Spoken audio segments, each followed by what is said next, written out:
Hi friends, வாங்க பச்சரிசி மாவில் கார உருண்டை சுலபமாக எப்படி செய்கிறதுன்னு பார்ப்போம்.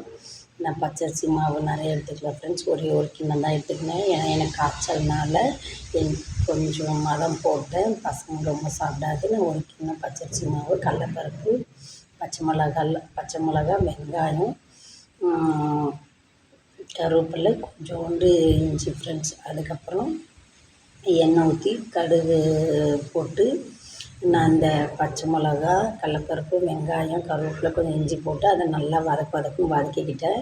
அதுக்கப்புறம் கொஞ்சம் வெந்நீர் வச்சு அதில் சால்ட்டு போட்டு இந்த பச்சரிசி மாவில் ஊற்றி நல்லா பிசைஞ்சிக்கினேன் ஃப்ரெண்ட்ஸ். அதுக்கப்புறம் இதை தாளித்ததையும் அதோடு ஊற்றி நல்லா கிளறிக்கினேன். கிளறிக்கிட்டு நல்லா புட்டு மாதிரி இருக்கணும். நம்ம கையில் உருண்டை பிடிக்கிற அளவுக்கு இருக்கணும். கொஞ்சம் எண்ணெய் கையில் தேய்ச்சிக்கிட்டு நம்ம இட்லி குக்கரில் தண்ணி ஊற்றி நம்ம இட்லி அவிக்கிற மாதிரி உருண்டையாக பிடிச்சி அவிச்சிக்கணும் ஃப்ரெண்ட்ஸ். நல்லா இருந்தது உண்மையாலுமே டேஸ்ட்டாக. நான் டேஸ்ட்டு பண்ணிவிட்டு ரெசிபி இதை நான் போடுவேன். ஒன்றுமே நான் அடுத்ததெல்லாம் எடுத்து போடலை. ஒன்று நான் செஞ்சு பார்த்தேன். என்ன இது கார சட்னி, வேர்க்கடலை சட்னி, புதினா சட்னியெல்லாம் வச்சு சாப்பிட்லாம். எனக்கு உடம்பு சரியில்லைன்னு நான் சிம்பிளாகவே முடிச்சுக்கினேன். எனக்கு இதே நல்லா டேஸ்ட்டாக இருந்தது வாய்க்கு. நீங்களும் ட்ரை பண்ணி பாருங்கள். சாயந்தரம் ஈவினிங்கில் ரொம்ப நல்லது. ஓகே, இது பிடிச்சிருந்தா லைக் பண்ணுங்கள், சப்போர்ட் பண்ணுங்கப்பா.